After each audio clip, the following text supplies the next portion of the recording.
Hello everybody, Chris here, and in this video I'm going to be showing you guys how to use the cut page editing workflow in DaVinci Resolve 17. So when it comes to editing your videos on the timeline, you have two different options for doing the bulk of your cuts, trims, and other basic video edits like adding a title. So that is the cut page, which is the newer workflow, and then you have the edit page over here to the right. So the cut page has a few differences. For instance, instead of having one way to look at the timeline, you actually have three, one of which you can't see by default. So the first timeline look you have down here at the bottom is zoomed in, and you can see it'll generate thumbnails for you for each period on your timeline. So here you can see it takes the timeline from about the first frame here, and then over here a little bit further we're going to get another freeze frame, and that shows down there. The second timeline right here above it shows the entire timeline. So you can click around this timeline if you need to quickly jump to a specific part of your video project. And then the third look at the timeline is hidden out of view until you start making video edits. So if I go here to the start of either of the timelines, and you'll notice all of these looks are synced up with each other. As you move one timeline cursor, all of them move. And I can go to the border of one of these clips and start trimming it. So if I left click here, then you're going to see the third timeline pop up in the top right. So that is the preview timeline, and that will show you the most zoomed in details. So if you look at the +0, +1, +2, that is counting in frames. So each frame has its own thumbnail image, and as you pull from one side to another, it becomes very easy to be precise with your edits. Now, you'll notice only half of the preview window is actually showing anything right there. So normally if you trim between two video clips, you would be looking at the end of the first video clip and the start of the second video clip. And you can imagine as you trim one video clip, it becomes easier to line up your shots. So while we're pressing on the edge of one video clip, we can pull in on the timeline in order to make a trim. So you can see on either of the timelines. So you can see on the bottom timeline and the preview timeline that both shows that you are trimming the video by 7 frames. So if we let go, we're going to have our trim made. Now on the edit page, normally you have to hit a button to go into trim mode like T, but on the cut page, you're always basically in trim mode. So one of the other common tools that you would use for making cuts is the blade tool. So if we look over in the media pool, you'll see that instead of having a blade edit mode tool, you have a split clips button. So on the cut page, there really is no blade edit tool. If you want to cut your clips, you just go up to here and you hit split clips. So that will take one clip and separate it into 2 clips. Now that can be kind of inconvenient having to move your mouse all over there. So a shortcut that is default in DaVinci Resolve that you can use to do the same thing is to hit Control B. So as you can see, I just locate where I want to make the cut in the timeline with the timeline cursor, and I hit Control B, and that makes a cut. So I find that to be much, much quicker than having to go over here and using split clips. So let's show off that preview window one more time by using 2 different video clips and then left clicking on the border between those 2. So this isn't going to be trimming one side, but we're able to adjust both sides of the video clip and then determine which one should be lengthened a bit and which one should be shortened a bit by left clicking on it and dragging and dropping. But before we get to these 2 preview windows, what you'll notice is that both sides on the timeline are red. And what that means is that we're on the end of the source footage. So in order to adjust this to add video information onto one side and pull from the other, we actually have to have a bit of extra video information on either side. So if I trim one side by left clicking on the left edge and pulling this in, you'll see that the border turns green. We can do the same on the right side. And now if I left click on the border, both sides are green. So we can actually drag this and adjust it to the amount that we have extra video information from the source file. So in other words, you can't add video information that wasn't already there. You can only adjust the clips on your timeline if they are shorter than the source file. And generally that would be the case as you start making cuts. You're going to remove some of the bad bits, and then you can just trim the edges or adjust it like this in order to get the shots lined up. So you can see now when I adjust the border between these 2 clips that both of the preview frames are going to update with each other.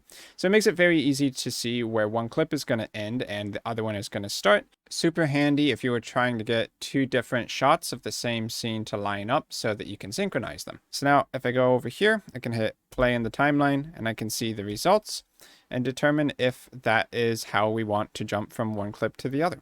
Now on the cut page, there are also other tools you can use for bringing in clips to your timeline.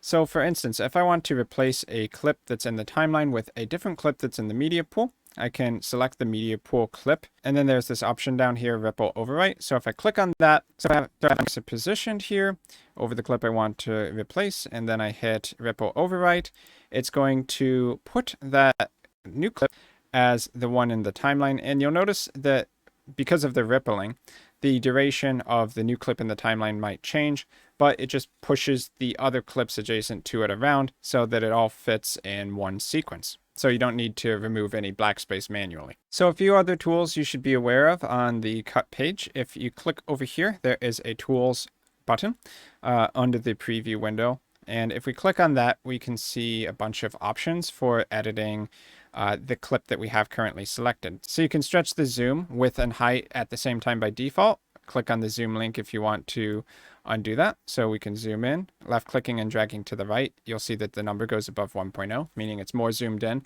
than it was at the start.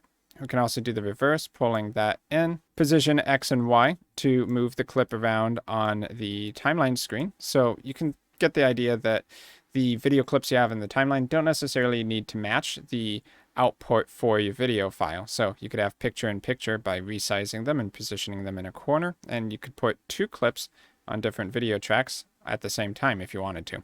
On the next tab, we have cropping. So this allows you to trim one or multiple sides of your video clip. So trim left, if we pull that in, you'll see that removes the left side of the video clip. Trim right, going to do the same thing, but on the other side. So that's another way you can remove some of the edges of your video clip. And just kind of quickly brushing through a few of them, speed over here as the fifth tool option. If you want to slow down a clip, you could simply come in here to the speed, slowing it down by moving it to 0.5 speed or half speed. You'll see that the clip expands in order to adjust that. And if we hit play in the timeline, well, that is going to be a very slow moving dog. So these are simple ways of editing your video clips, but in recent versions, they've actually brought the inspector, which you would have always seen on the edit page, but you can open it up in the top right-hand corner of the cut page. So here you can see a lot of the same settings, but as you can imagine, expanding all of these, you have a bit more tools to play with, and also multiple tabs over here. And if you choose to add any effects onto your video clips, then those will show up in the effects tab over here, and transitions right next to it. So speaking of those effects and transitions, it's very similar between the cut page and the edit page. If you click on effects over here, then you're going to see all of the effects built into Resolve that you can drag and drop onto a video clip. So for instance, if we wanted to add some glow to our video, and we can hover over the glow effect to see a preview of what that might look like. So if I hover away, that's the default. And then here, once again, is going to be how the glow looks on the video clip. Now, it doesn't include the zoom and the position adjustments, but you can get a pretty good idea of how it's going to look with that preview. So if we want this, we can drag this onto the video clip, and now our dog is kind of glowing, especially the background there. And once again, if we click on the video clip, open up the inspector, well, that is going to show up over here on the effects in the Open Effects tab. So here we have all the settings which we can use to adjust that video clip. So under the preview, we have basic tools, but if you need to go into more details, that's the inspector for you. And then titles, very similar. You can drag and drop these onto the timeline. So here, let's just put a text box clip. Note, I'm dragging it above video track 1. Video track 2 gets created immediately.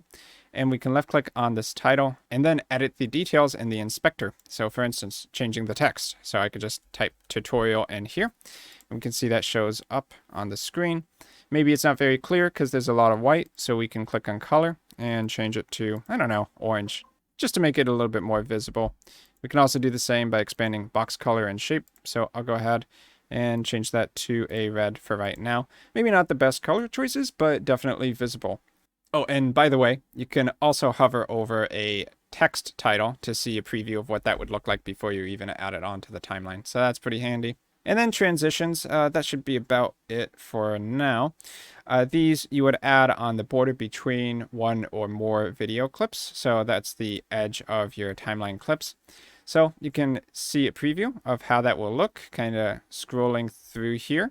Note that it's going to show the preview for both of the video clips relative to where your timeline cursor is in the timeline. And if you want to actually add that to your video clips, well, first you got to make sure that you don't have the red border thing going on. So you may have to trim the edges of one or both of your video clips, kind of like so, left clicking on the edge, holding it down and dragging it to one direction. And then we can drag the blur onto it now. So if you don't see this little thing pop up when you drag your transition, it's probably because you need to remove some of the source information from the timeline so that there's something for your transitions to use when you're actually adding them, because they have to have extra video information from the source in order to complete the transition. So that, in a nutshell, is a quick overview of the cut page editing and some of the tools that you'll find there and how you can use them. So that's going to be about it for this video. Thanks for watching. I've been Chris, and hopefully I'll see all of you in my future video content.